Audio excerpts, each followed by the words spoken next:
Some things in life come down to chance. Not luck, not aptitude, just coincidence. And in Fallout New Vegas, the skill system is an important part of what rules your effectiveness regarding the game's core mechanics. If you don't have enough science, you cannot hack terminals. Without enough survival, you can only craft the basics. But what happens if the combat skill you choose to use from start to finish is a constant 0 throughout the whole game? That's what I set out to find. So, can you beat Fallout New Vegas with 0 gun skill while only using guns? A tickle to the brain and a weird dream later, and the courier not only believes her name is Noob, but is hellbent on using guns even though she is without a shadow of a doubt the most useless gunslinger that the Mojave has ever seen. From the moment Doc Mitchell says hi until the credits hit the screen, the skill has to remain 0. This means I cannot use implants, cams, or magazines that affect it either. It's not just being unable to level it up. Now, to get that 0 gun skill going, I had to go with Agility 1, Luck 1, and a good natured trait. To be clear, we're talking bad VATs, few action points, even less critical hits, barely any accuracy, and the worst damage any weapon can do. Oh, I'm also not allowed to use any energy weapons, explosives, throwables, melee, or even my bare hands. And unfortunately for me, that includes the grenade launcher, which would have been extremely useful, but that one is ruled by the explosive skill. So yeah, the stats I've decided to go with are 9 in strength, perception, endurance, and intelligence, 2 in charisma, and you know the rest. I then chose barter, medicine, and sneak as the tagged skills, and the other trait I could choose fell upon trigger discipline for some extra accuracy. Doc Mitchell then hands me a Pip-Boy and gives me permission to take everything he ever owned, so I do. I'll also be looting pretty much the whole of Goodsprings and selling it all to chat, cause I'm hoping to get my hands on the Gunrunner's anti-material rifle right before the second battle of Hoover Dam. Howdy, partner! I also made sure to grab all the magazines I found. Victor said hi, and I went to Goodsprings Cemetery to grave rob some ammo, to grab the snow globe and Benny's first clue. Got the goodies from the saloon shack, and made my way to the schoolhouse where the mantises will be our first test. Every single one of them was a one-hit KO, but to be fair, they're just mantises. I used the terminal to get the stealth boy from the safe and grabbed some Xander root for the second part of the tutorial. Sunny and I shot some bottles for practice, little did she know about the mantises, and we went on for the second test of the run. Geckos. I can't even use VATs twice to target them, but the damage we're doing is not as bad as I thought. Nice. What wasn't nice on the second water well, Cheyenne, she didn't make it. Even though I was right on top of the geckos too. Oh. So trust me, I'll beat this run no matter how long it takes. For Cheyenne. On the third well, I got my stuff together and managed to help the settler. The lady thanked me, I'm now accepted by Goodsprings, and Sunny's... Confound it, Cheyenne. Why'd you have to go running in like that? You were supposed to stay. Yeah, oh man. She stoically keeps on going and tasks me with gathering some rock flour that only now spawns in Goodsprings Cemetery, alongside some new enemies, a handful of bloatflies, and a bark scorpion. And this is the first time we get a taste of what's to come. I need 3 shots per bloatfly, and let's not even talk about the lack of accuracy. I know they're flying and moving, but still. And the bark scorpion was being way too tanky. 5 hits and 2 misses from really close. Oh boy, I can't wait for Laniyus. Anyways, I got the Brock flower, went back to Sunny, made some healing powder, and she told me not to leave before introducing myself to Trudy. Trudy? But before going back to Goodsprings, I see a fella in the distance. Barton Thorne. Don't let him fool you, he has no girl. He just wants you to face a ton of geckos in the hopes of looting your corpse. So let's pull an Uno reverse and throw some karma his way. The damage I'm doing is so bad. We both pretty much got to Gene skydiving before he went on to the big sleep, and since I'm here, I might as well get that star cap and the loot from the locker. I then went back to the saloon to meet Trudy, and Joe Mama was done being nice. I'm done being nice. The 10mm proved much better than I anticipated. It's just a shame that I don't have a lot of ammo for it. Level 2 came around, I rounded up lockpicking and sneak to 25 and put the rest on medicine. As for the perk I'm going with, Black Widow, cause those 10 extra % damage will be a great help against the Legion later. To my surprise, killing Joe Cobb does not lock you out of his quest. That's a nice touch. I repaired the radio, used barter for some extra caps, and went on to meet Ringo. He gave me a caravan card deck, I told him I'm willing to help, and went back to Sunny. She's with us. I'm in. Chat needed convincing, but fortunately I have enough barter to have him lend us some armor. Same thing with Trudy, I just had to use sneak instead. And I won't be able to convince Easy Pete on this one, so lastly, we go back to Doc Mitchell, who gives us some stim packs, but we can also pass a medicine check to get some extra supplies on top of those. Back to Ringo. We're ready and Sunny shows up to tell us that the powder gangers are making a move. Ringo was a bit too close to them for my comfort, but between his bravery and my 10mm, we got the job done. I'm now idolized by the town. Ringo throws 100 caps and it thanks my way and promises to double it if we ever visit the Crimson Caravan later. Now, to mix things up a bit, and instead of following the clues or doing the Vegas skip outright, I went back to the cemetery and made my way towards the Yangtze Memorial. Before reaching it, I went to the abandoned shack to get some more aid items and cams, and I found a doggy treat. Well, unfortunately, you cannot give the treat to any doggies or Snuffles. So, to the one guy that left a comment on the Snuffles run talking about that, you must have had a moth. Cause I looked into it and it's simply not a thing on vanilla New Vegas. Then, a Vark Scorpion, one of the blue strong ones mind you, slapped me on the ass and giggled back to his buddies, as if they had dared him to spank the courier. In the memorial, one of the graves was filled with ammo, no 10mm unfortunately, and reaching Sloan was pretty easy. Chomps warns us about the dangers of going north, but why would I listen to a guy named Chomps? And in Sloan, we find Snuffles! Oh, she's such a cutie! I healed her leg, every single NCR member in the whole of the Mojave loved it, and in one of the buildings, 2 trunks have a good amount of caps just sitting pretty, so I took them. In the mess hall, we got Gordon Ramsay's cousin dreaming aloud about deathclaw omelets, and you know what? I'm sold. Time to perform the skip without going to Vegas just yet.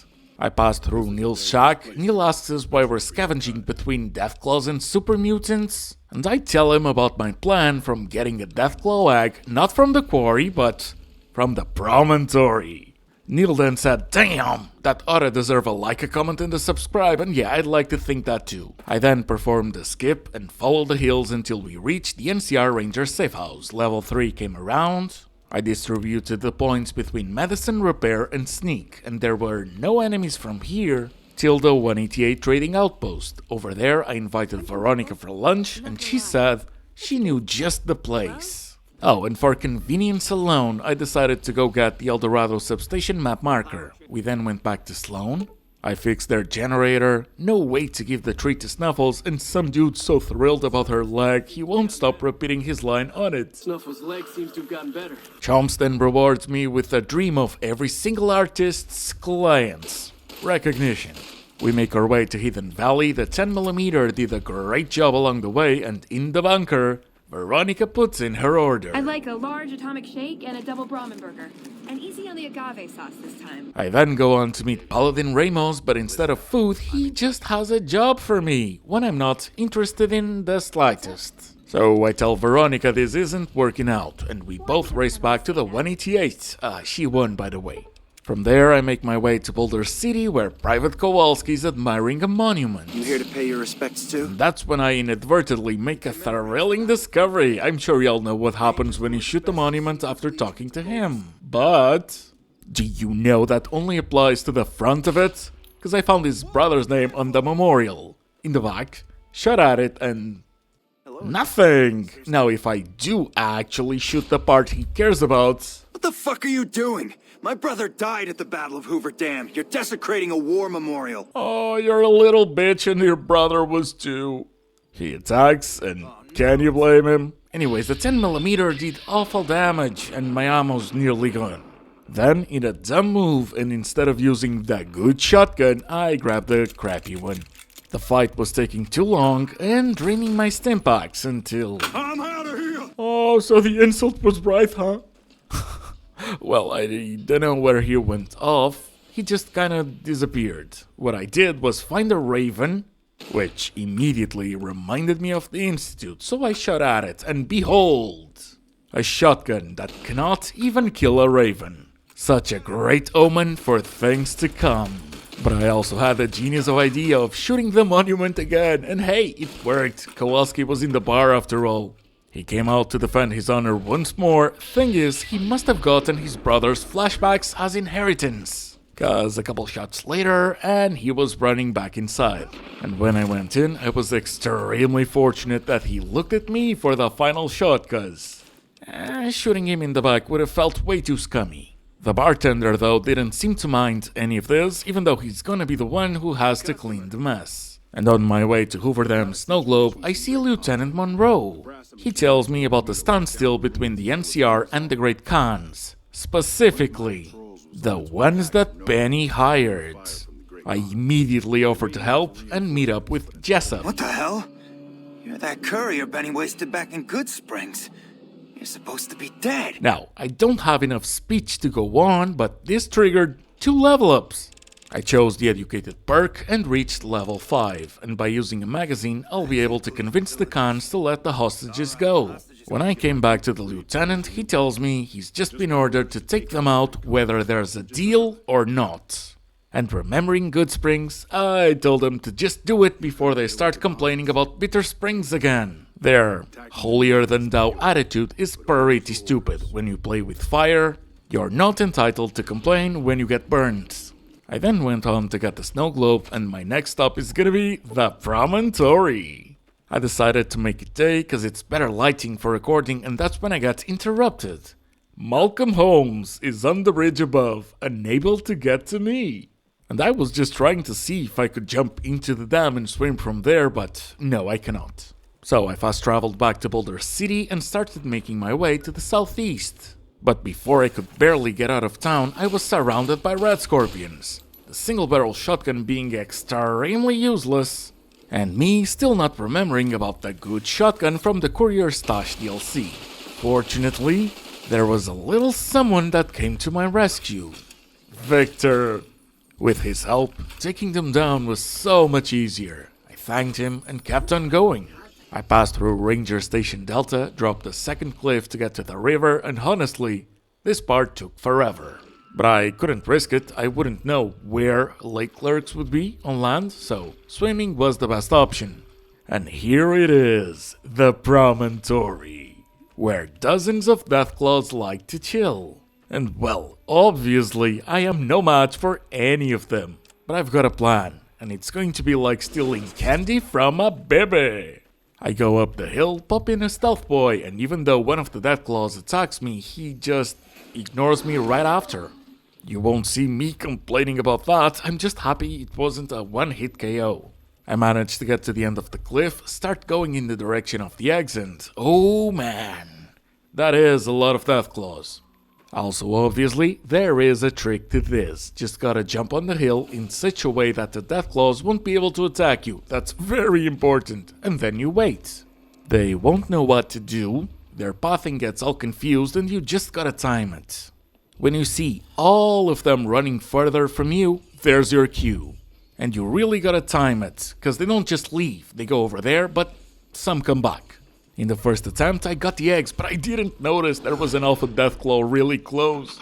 It happens. Couple more attempts, I got the 3 eggs, popped in my other stealth boy, and as soon as I heard one coming after me, it was stimpack time.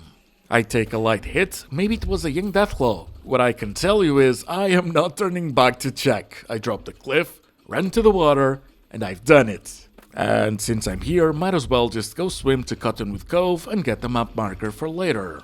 I do, and then go back to Sloan, give the miss a deathclaw egg, and get both the recipe for them and the deathclaw omelet. Lovely. Time to head back to the NCR Ranger safe house, and this time, we'll be heading north.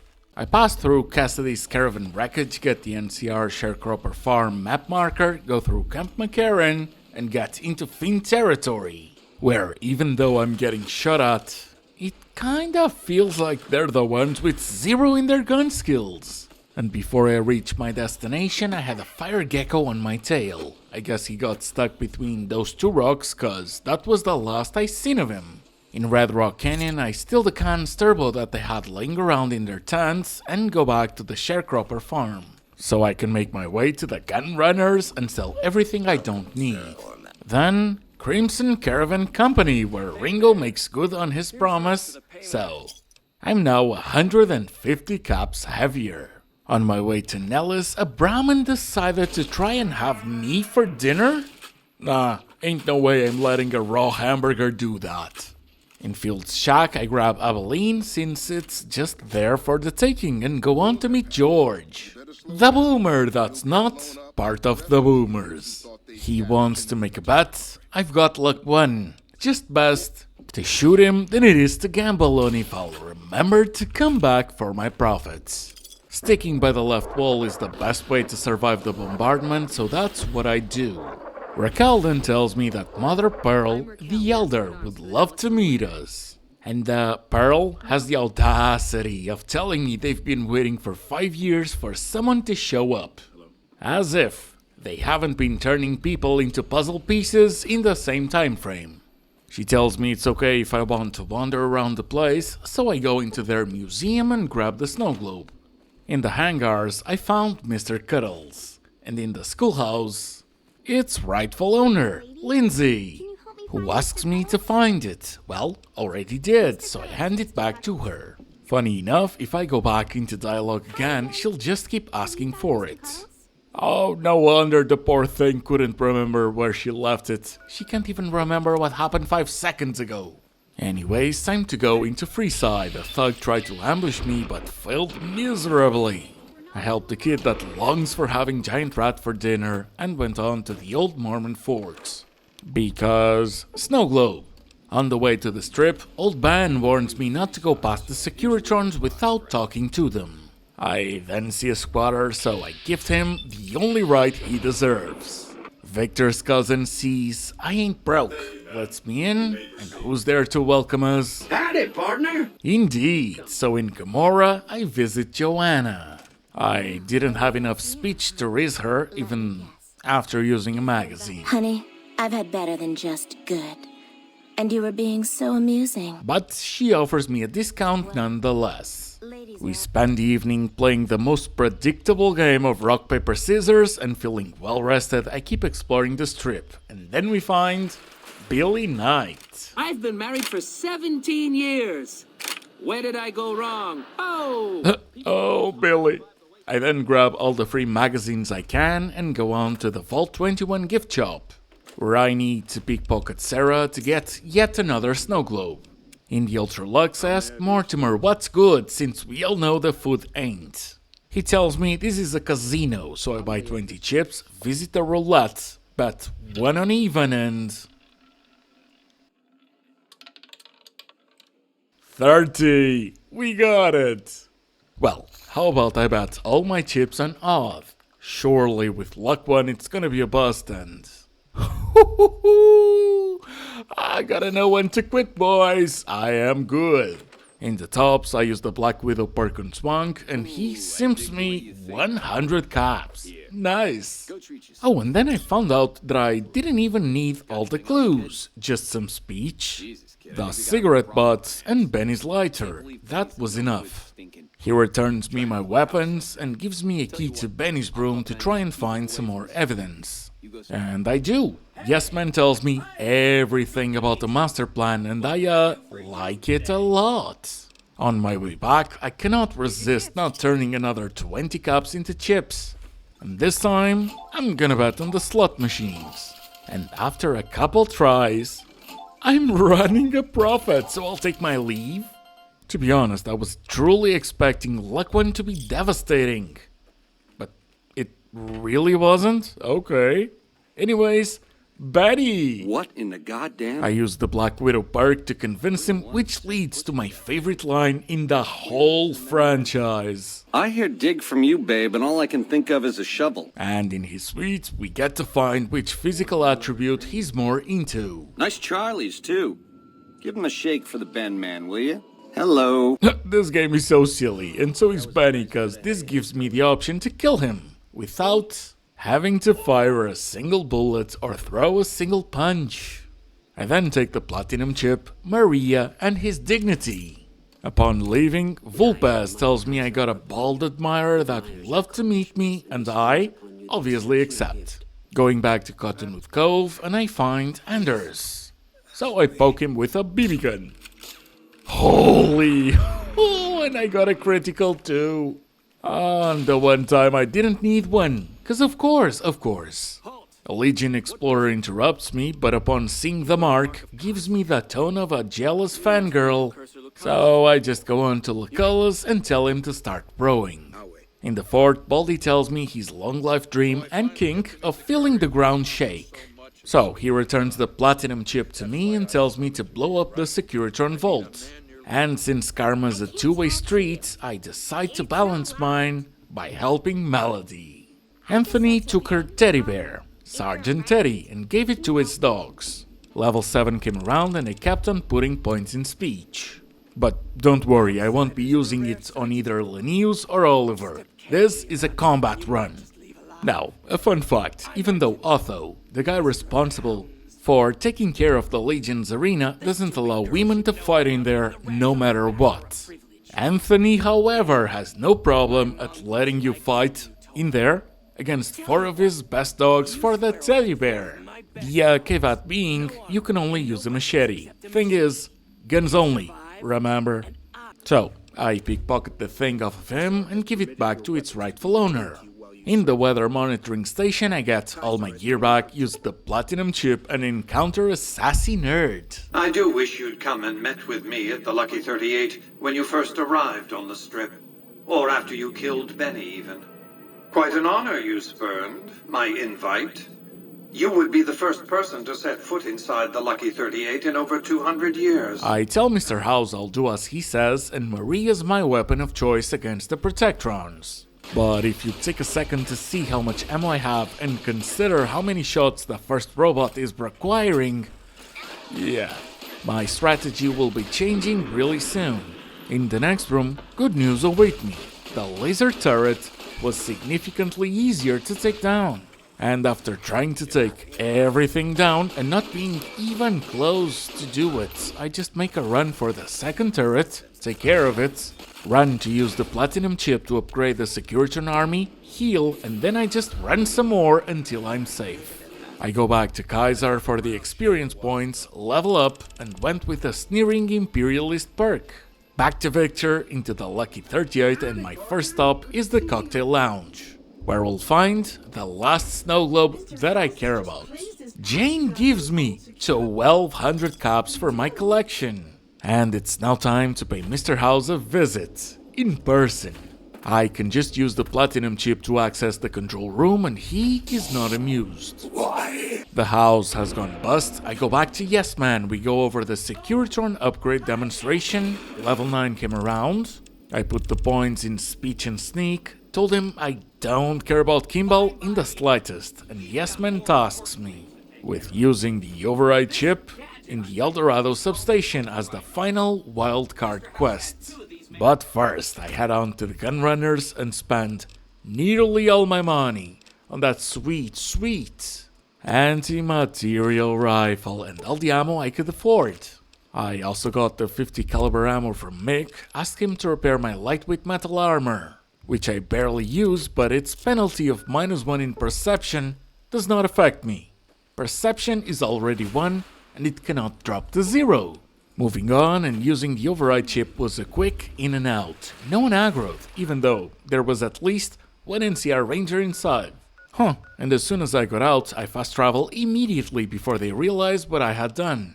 With the money I have left, I went to Julie Farkas, bought all her steam packs, and then went on to Doc Mitchell and did the same until I was broke. I've got my weapons of choice, plenty of healing items, a couple turbo, and Yes Man telling me, we are ready since the Legion is making their move. So, to Hoover Dam. Needing 2 shots to take down the first Khan wasn't that bad, especially when you consider I'm level 9 and using the standard 50 caliber rounds. Though I'm doing that on purpose, I'm saving the most powerful ones for the boss fights. The NCR and the Securitron helped me take care of the other 2 Khans, and then come the Centurions. Seeing my only real backup going towards them without a care in the world rather than, focusing on shooting them was concerning to say the least. Oh, and then I realized my action points are so bad I can't even use VATS once. Not once. But a lucky crit, a headshot, and some patience made a huge difference in the west side of the dam. Things went pretty well.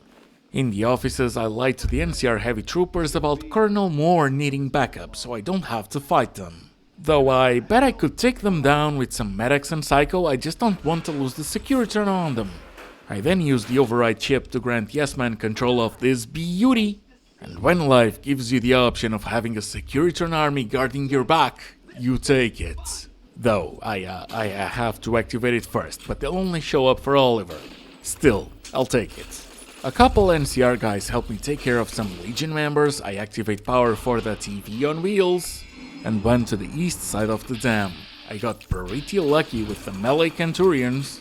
All I had to do was to keep moving while attacking them.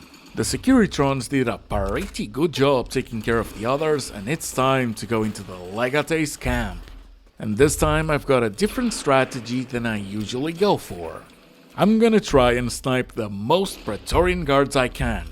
And by provoking the guys on the guard towers, they will start making their ways towards me. I take care of them, and the Securitron, he then takes the hardest bitch slap I've ever seen. But oh well, alone but not lonely, I avenge him, and this seems like a pretty good spot to change into the explosive rounds. Though my accuracy was truly representing the 0 gun skill. But I did manage to take care of the initial wave of Praetorian guards. Then came Linnaeus. The first shot did pretty much nothing. Him launching grenades wasn't helping, and my accuracy wasn't improving either. Oh, and cherry on top, he's got backups. I had to use one of my 2 turbos to get some safe distance while shooting at him, but I kinda cornered myself. Linnaeus then gets stuck on a rock for a bit, which helped me against one of his lackeys. But the tide wasn't really turning in my favor. Before I knew it, I had the sniper on me, plus 4 Praetorian guards alongside Linnaeus. The first attempt was not a success, and neither were the following 3 attempts. Also, every time the game reloads by itself, I have to manually change the caliber into explosive, which then prompts the inevitable reloading animation. And that's when I remember that if I managed to run to the area where I first used the explosive rounds, I'll avoid the sniper and have a lot more freedom. And I was right. Except Linnaeus was still beating my ass even one-on-one. But as luck would have it, on one of the tries I was running from Linnaeus, and the Praetorian guard with a chainsaw kinda pushed me a bit into the tent on the other side. And when I tried and got some more distance, they got stuck. They both got stuck. Oh, good. With a single exploding round left, I did it! Linnaeus is down. From there on out, there was only a couple Praetorians left that were easily destroyed with the incendiary rounds. Level 10 came about, I put the points into medicine, took the Fight the Power perk, got close to the gates, and looked at my stats for the last time. General Lee Oliver then does the slowest of walks before teaching us every single swear word in the English language. The cigar is a lie. I tell the Securitrons to erase them from the area, and they killed me before I could even get the rifle out. Fortunately for me, the Pip-Boy was nearly immediate on the second attempt. So I just used some steam packs, take the last hit of turbo, and managed to get away from them. As I was thinking and healing my limbs and remembering to switch the ammo, going over the reload animation and healing before heading out, the Securitrons did exactly what I tasked them to. Okay, I'll take it. Yes Man congratulates me for a job well done, even though I don't know if I could have done this without him. Maybe, if I snipe them one by one. But, can you beat Fallout New Vegas with zero gun skill while only using guns? Yup, you sure can. And I'd like to give a big shout out to Steve Whittle and to John Walker for their support of the channel. And to you, thank you so much for watching. I hope you enjoyed. I hope I'll see you on the next one. And I hope you have a good one. Bye. And I guess I'll see you around. We accomplished a lot together. It was fun. Take care.